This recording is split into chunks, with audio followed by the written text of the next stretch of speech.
Greetings, friends, and welcome to The Bright Side, your nutritional program dedicated to the understanding of the vast world of nutrition and nutritional supplementation. I am your host, Pharmacist Ben, nutritional pharmacist from Boulder, Colorado. I use nutritional supplements where other healthcare practitioners use toxic pharmaceutical drugs and sometimes deadly medical procedures. If you suspect that there are natural nutritional roads to your health and vitality and well-being and to addressing your health challenges, whatever they may be, but you don't know where to begin, you have come to the right place. As you listen to The Bright Side every day, you are more and more in control of your body, you are more and more knowledgeable, and you know you can overcome any health challenge. That is why we are here. Every day on The Bright Side, helping clear up the sometimes confusing world of nutrition and nutritional supplementation. Over the last 3 decades plus of practicing pharmacy, I have seen drug-free recoveries from diabetes, hypertension, obesity, skin diseases like psoriasis, eczema, rosacea, acne, digestive ailments, autoimmune issues of all kinds, recoveries that by the standards of modern medicine can only be called a miracle, but what is in the world of the body, what is in the world of biology, standard operating procedure. Because the human biological system is a healing and regenerating system. It's designed divinely to heal and renew itself on a moment-to-moment basis. And while that may seem like a miracle to some folks, this renewing system is really nothing more than just the way the body works. Hey, good evening. Welcome to The Bright Side. I am Pharmacist Ben, and thank you for joining us on this first show of 2024. Hope you had a great new year. I am stoked. We got a great guest today, Paul Gotel, author of the book, The Big U, and you and your phone calls as well at 844-236-6010, 844-236-6010. If you have questions, comments, success stories you'd like to share, we want to hear from you on the bright side, 844-236-6010. If you have questions about the longevity products or your longevity business, we want to hear from you as well. Quick reminder, I do a Zoom call with longevity folks every Friday, 1 p.m. Mountain Standard Time. It's called Daily with Doc. It used to be Doc Wallach's show. Doc is now doing it, I think, once or twice a week, and I'm doing it every Friday. It's a Zoom call. If you're interested in learning more, call 866-735-2470. Ask for the link. I don't have it handy right now. I'll have to get it for you maybe during our break. But you can call 866-735-2470 to get the Zoom link for our Daily with Doc program. Also want to remind you to take a look at my YouTube channel, Skin Matters, or at Skin Matters. At Skin Matters. If you search that on YouTube, you'll get some stuff that I've done as well as my moments of truth.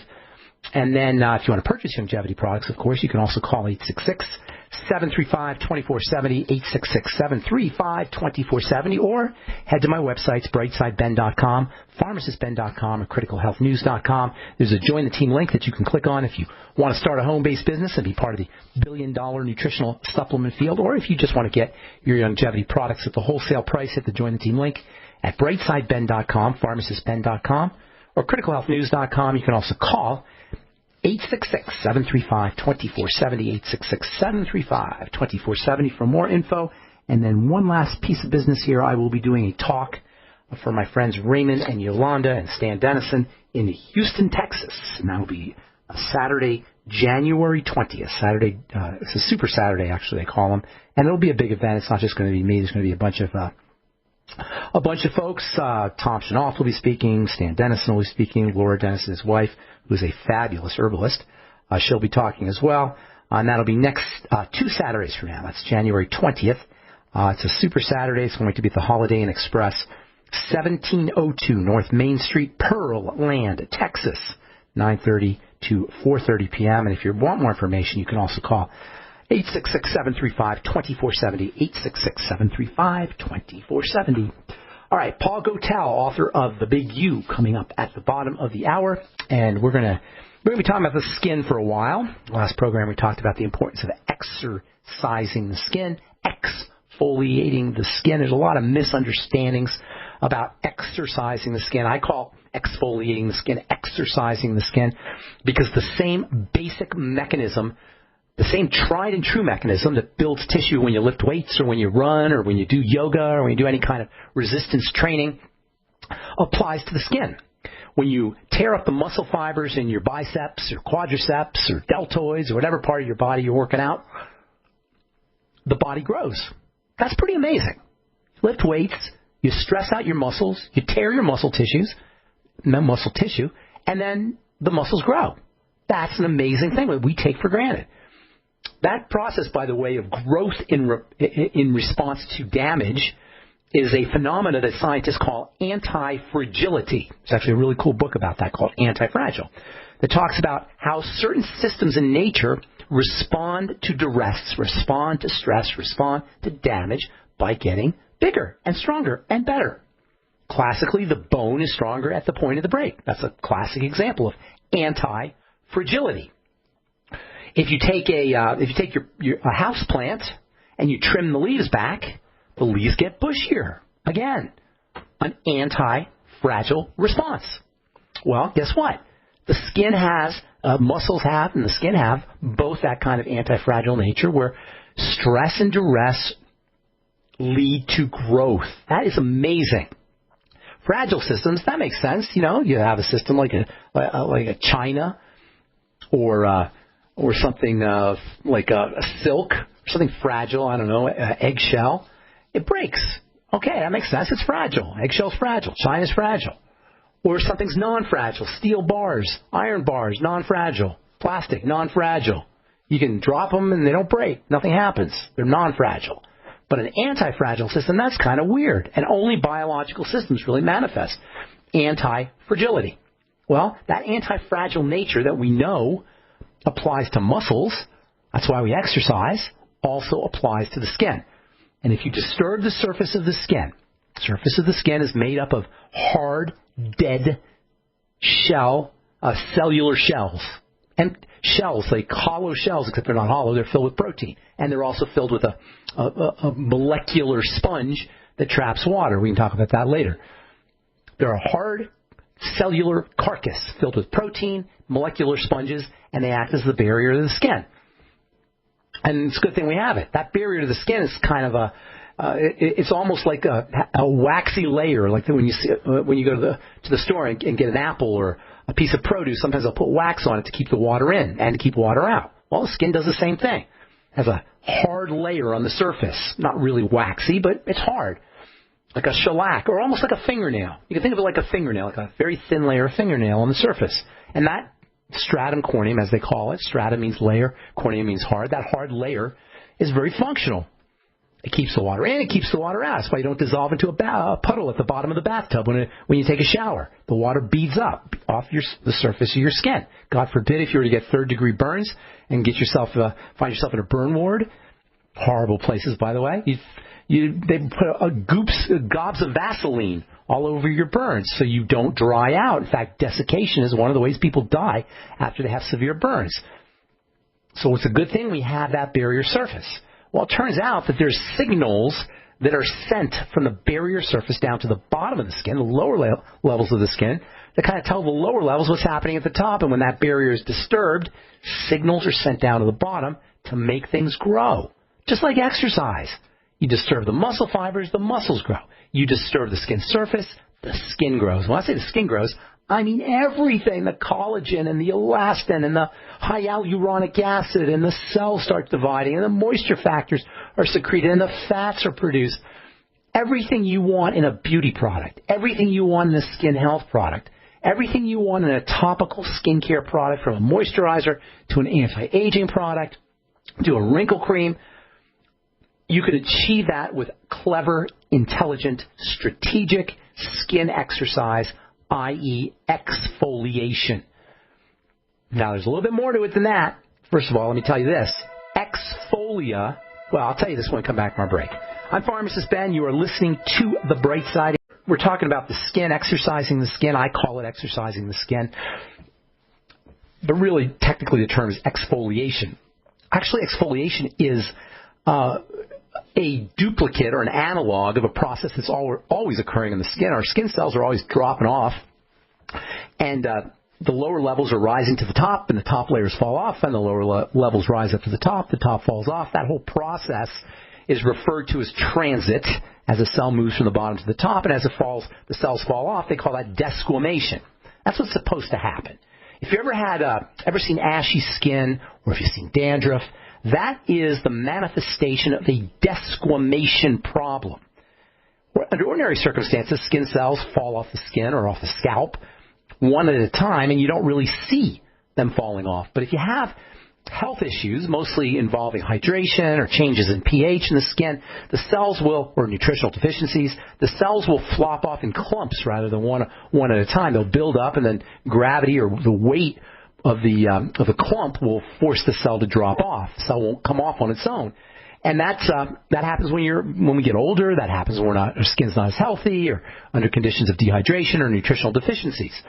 There's lots of things you could do internally. Zinc, for example, is a wonderful nutritional supplement to keep skin desquaming, skin cells desquaming, so the lower levels can rise up to the top. And this whole process is one of the ways nature assures that the skin will always be fresh, the barrier will always be strong, and the moisture factors and all of the other things that are secreted as the skin cells are rising from the bottom to the top will always be present.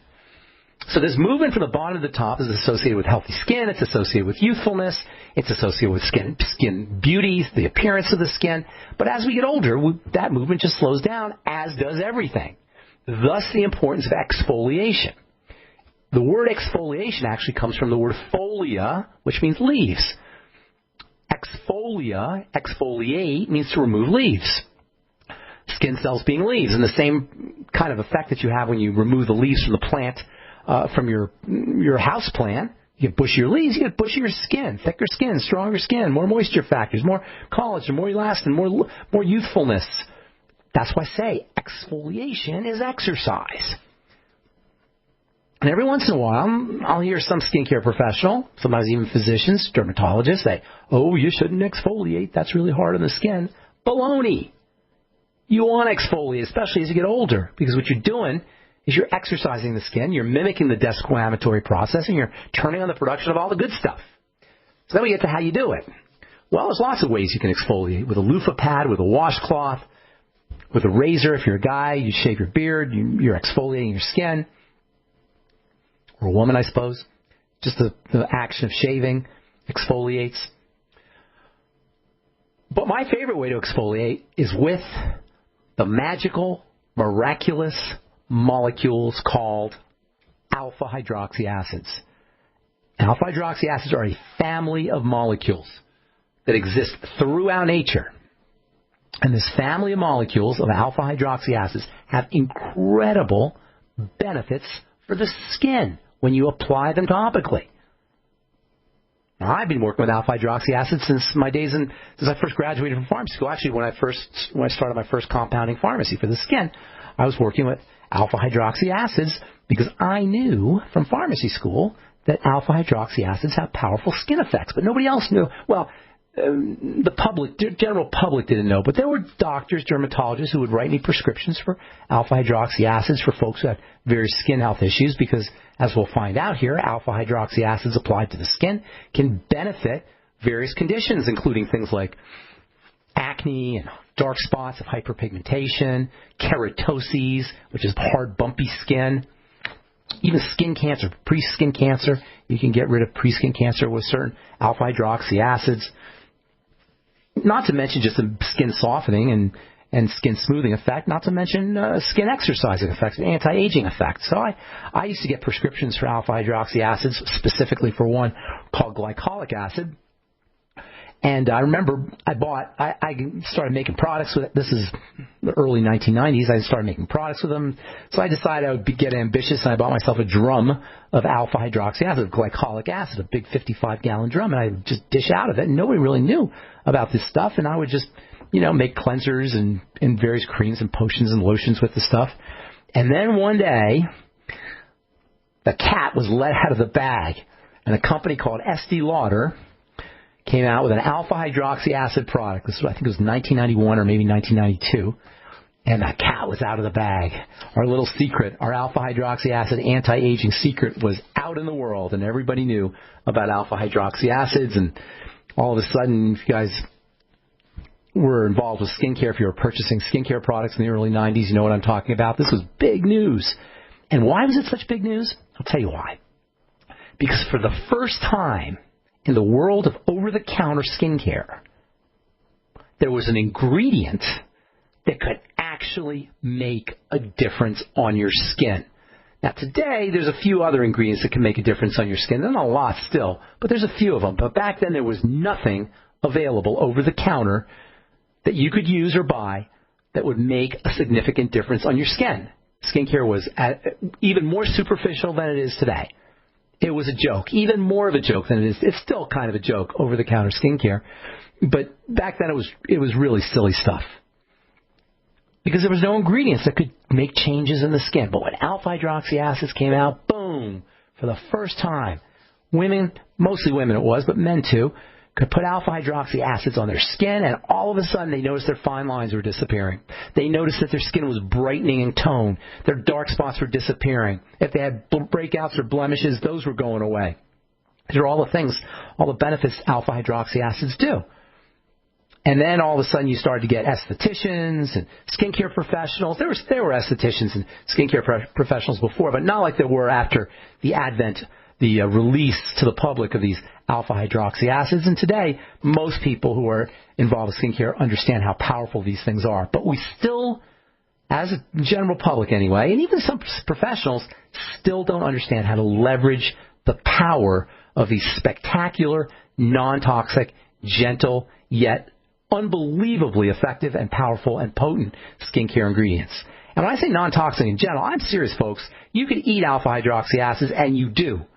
Every time you bite into an apple or an orange or pear or drink a glass of orange juice or apple juice or whatever, if they're everywhere. Alpha-hydroxy acids are found in all fruits and vegetables. All cells have alpha-hydroxy acids. The skin, it has alpha-hydroxy acids itself. And in fact, ATP, the energy molecule, is derived from alpha-hydroxy acids, believe it or not. Well, on the archive page at brightsideben.com, you'll find 10, 11, maybe 12 years of archived information, all great health information coming out of my brain, not stuff that you read on the internet. It's all unique, idiosyncratic, and personal stuff, personal to me, and very insightful and very helpful, if I do say so myself. Check them out. Check out the archives at brightsideben.com, and also check out the longevity products at brightsideben.com. You'll find the Join the Team link at brightsideben.com as well if you want to sign up to join the Brightside Ben team and start yourself a home-based business and be part of the billion-dollar nutritional supplement field. You can also go to my blog, pharmacistben.com, or our blog posts, news stories, and videos, which are all up at criticalhealthnews.com. You can purchase your longevity products from all the websites, brightsideben.com, pharmacistben.com, or criticalhealthnews.com, or you can call 866-735-2470, 866-735-2470 for more information. Don't forget to ask about joining the Brightside Ben team. If you want to start a home-based business, if you're an entrepreneur, it's an ideal business opportunity. And if you just want to get your longevity products at the wholesale price, you can do that as well. Call 866-735-2470 or hit the Join the Team link at brightsideben.com, pharmacistben.com, or criticalhealthnews.com. And don't forget to take a look at our True Skin Health products, all formulated by myself on my compounding pharmacy for helping folks deal with various skin health issues, acne, psoriasis, just plain old dry skin, prevention of post-surgical scarring or prevention of scarring from post-trauma. All our True Skin Health products are Truth Skin Health products. They're about the health of the skin. And, folks, that is the missing link in beauty, is health. We got all kinds of ways of hacking in to the look of the skin, but nobody's ever thought to take care of the health of the skin with skincare products till now. And that's what Truth Skin Health products are all about. Nutritional supplements, topical nutritional supplements, topical nutritional supplements that you put on your skin. Your skin handles them, and you get all the same benefits on your skin that you do when you take nutritional supplements internally. True Skin Health products are made without preservatives, fragrances, fillers, waxes, emulsifiers, water, silicone, vegetable oil, nothing your skin doesn't need or doesn't want, just 100% active and functional ingredients. They're all available at Truth Treatments with an S. TruthTreatments.com, TruthTreatments.com. All right, I am looking forward to speaking to our guest today. Paul Gotel is the author of The Big U, A Guide to Self-Revolution. Paul has had a successful career as a producer and a DJ and a marketing professional in the global music business when he was a young man. And he became disillusioned. He realized the answers he was seeking were not contained within the ideals of power and money and fame. So he left the Western world behind and traveled around the world. And we are the beneficiaries of his 15 years of deep work. His book is The Big U, a guide to self-revolution. Please welcome to the bright side, Mr. Paul Gotel. Hey, Paul. Hey, Ben. How you doing? It's so nice to hear from you. Thank you for calling. Thank you for being on the bright side. Appreciate it. So, Paul, how could I not appear on the bright side? You know, I knew you'd love that. When you're invited to the bright side, you really got to take the invitation. Thank you. But I had suspect from reading your book and from knowing you a little bit that you spent a lot of time on the bright side, because you are one smiley gentleman. You walk around like you know something, like you just know something, right? You know what I'm saying? There's something you just know. Yeah. Ramana Maharshi, I think it was Ramana Maharshi, said that when you find out what's real, you smile a lot or you laugh a lot. And that's kind of how you walk around, I noticed, Paul. So, the Big U, I love the title, the Big U. What is this thing you're calling the Big U? So the Big U is the idea is that there's you know, it's like I tried to put it in as simpler, let's say, as simplest I could possibly do it. You know, like I in sales when I was very young, it was KISS, keep it simple, stupid. So I was like, well, what's the simplest way to understand? We have this idea of us as separate, and that's the small U. It's like a container that we think has this limited amount of space in it, and we're all constantly trying to ingratiate that. But in reality, the who and what we are is the Big U. And the thing about the Big U is that, so it's, and if you can put it in an everyday sense where people have this idea of be the bigger person or to see the bigger picture, the kind of terms that we use in our everyday life. And the Big U I often relate to in the book, where the vision where you look, where if you imagine you have a camera and you put a lens on it, and that camera is like zooming into something and you're specializing on that. So the small U would choose to specialize on thinking I'm you know, in my case, like I'm a 57-year-old man and I've come from England and I have all these limitations and I'm looking from that lens. Whereas the Big U doesn't actually have a limitation like that. In other words, the Big U is as a camera, you can put any lens on it. And so it's understanding that the reality is that we're the camera and the personality, the identity is a smaller lens that we're fitting that limits us to give us specialization, to give us the opportunity to see something specific in a specific way. And so there's nothing wrong with that limitation, but the wrongness, let's say, then becomes when we think we're trapped by that limitation. And so the small U becomes this opinion. So when someone's thinking small or acting small, it's because they're playing a lot smaller than the truth is. They have they have an unlimited capacity. And they can switch that lens at any time. So the idea is that ultimately we choose this small U, we choose this identity, we choose the limitation of the identity to give us an opportunity to specialize and have an experience. But when suffering comes in is when we think we're limited by that, because the truth is that we think we're an identity, but actually we're a fluidity. In other words, we're always changing, we always will be changing, and we're not limited by that identity. So the Big U is this idea, this truth about you, and the small U, the ego, is the current, let's say, lens that you're choosing to limit yourself by to give yourself an opportunity of specialization. But when you start suffering because you've identified as the small U, you've identified as this, you have this identity and you think you're limited and that's it and you've got no choice, which we have a lot of things, especially in the health world, talk about that, then that's when suffering comes in, and that's when you start to try and ingratiate the small U rather than to remove the limitation of it. Okay, so this thing you're calling the Big U, when I hear you talking, it sounds like what we colloquially refer to as God.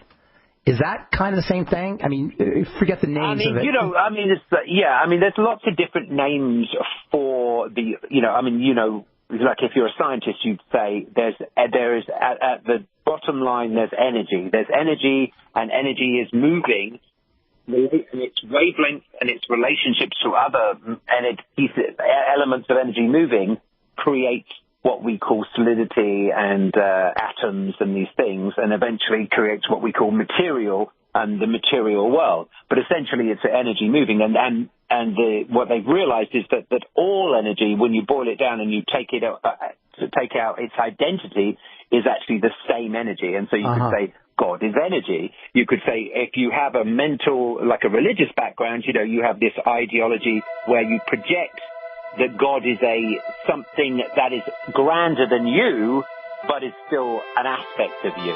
Hang on to that thought, Paul. Yeah, it makes perfect sense. But I want to talk about how we can make that practical in terms of applying it to our suffering. So I'll apply Big U. We'll come back, okay? Paul Gotel's with us. His book is The Big U.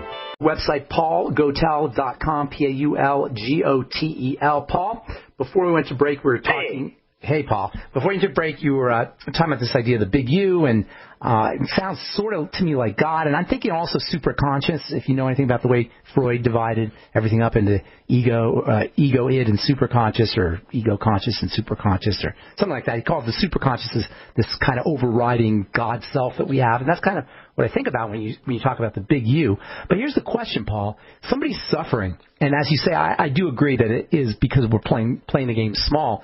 How do you access this Big U, which I assume is always there? How do you get into that state?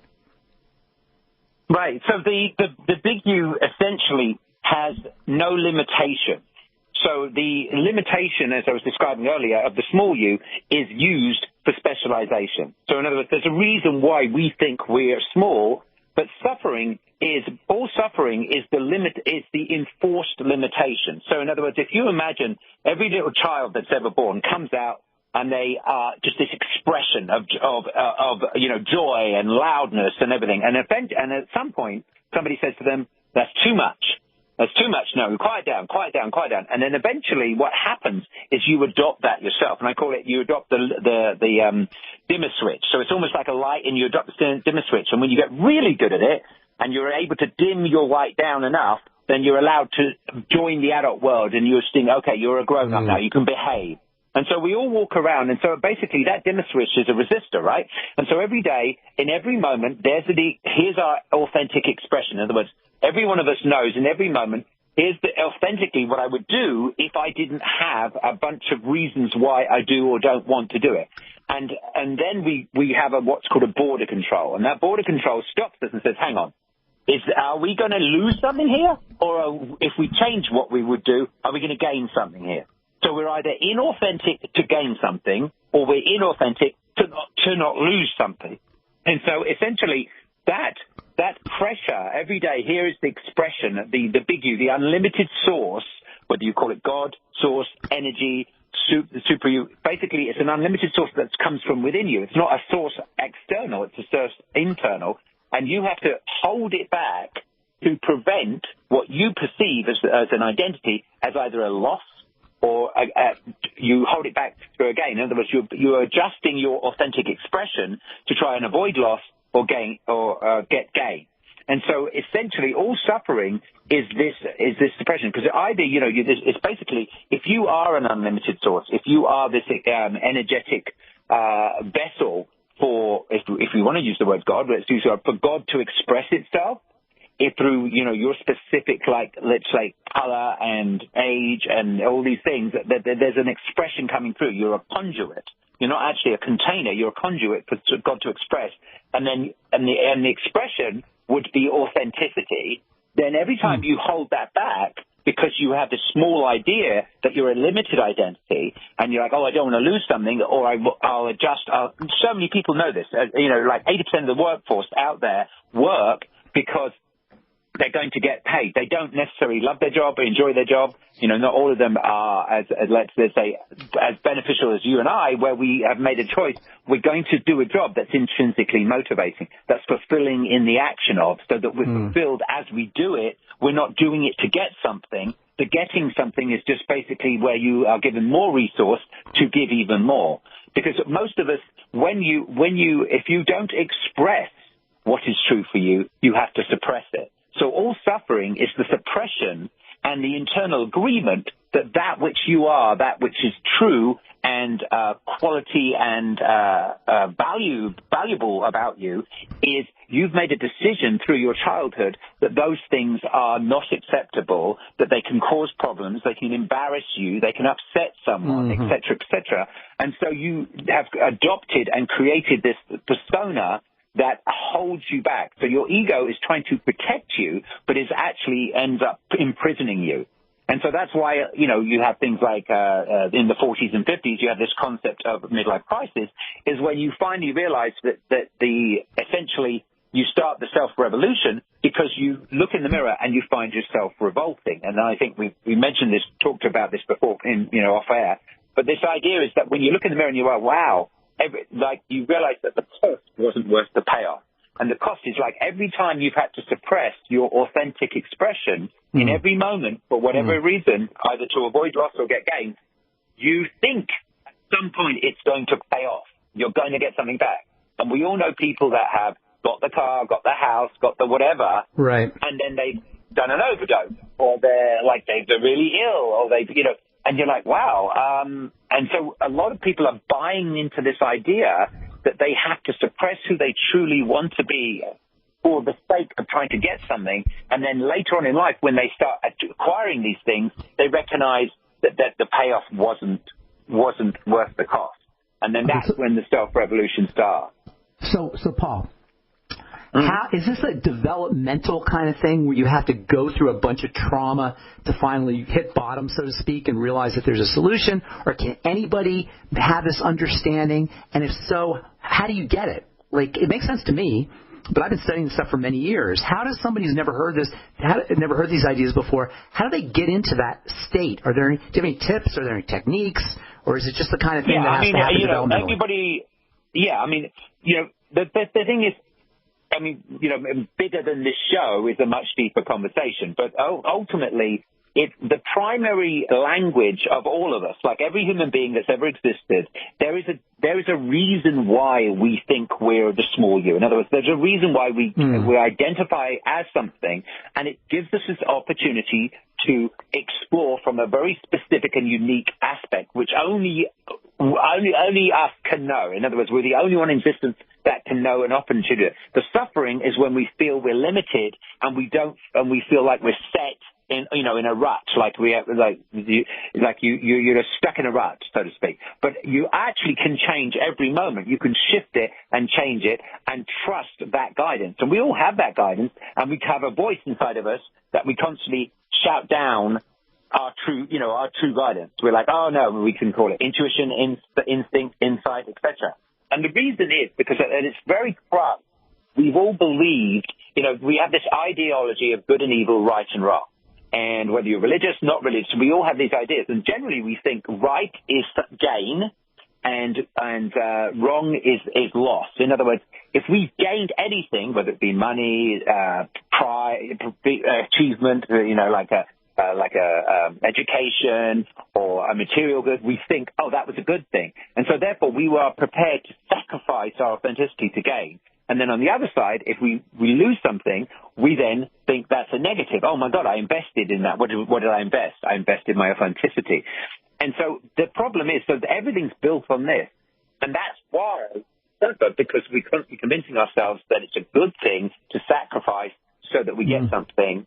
And yet actually what I've recognized is it's the other way around, that actually every loss is like a purification. So anything that leaves you is actually making space, is actually something that matched the old identity, that no longer matches who you are, and therefore limits you as you hold on to it because you want the payoff that you don't think your sacrifice has given you yet. But when you let go of something, you give space for yourself to recognize, and then vice versa. When you try and get something and you're inauthentic to get it, so you do whatever the boss says or you do whatever the world thinks and you think you have to do and you get things, but it doesn't match who you are, then it's a pollution. So now you've got something in your system, and this could be people, this could be places, this could be jobs or whatever, that actually didn't match who you were. It matches the inauthentic version of you. And so you constantly are thinking that good is gain and bad is loss, but actually every time you lose something, it's good because it's a purification. And every time you gain something from inauthenticity, it's actually pollution. And so the way to live this, the way to notice this in every moment is basically when you're insisting. So when you're insisting, you're trying to get something. So you stop, you recognize, wow, I'm insisting here, I'm pushing, I'm forcing, trying to make something happen. And you lean back. You go, oh, hang on, what? If I let go, wow, this thing that I was insisting on, I could have made it happen, but it went away. Wow, that probably wasn't aligned to me. And then on the other side is when you're resisting and you're like, no, it's always because you don't want to lose something. Then you just lean in and you let whatever needs to go.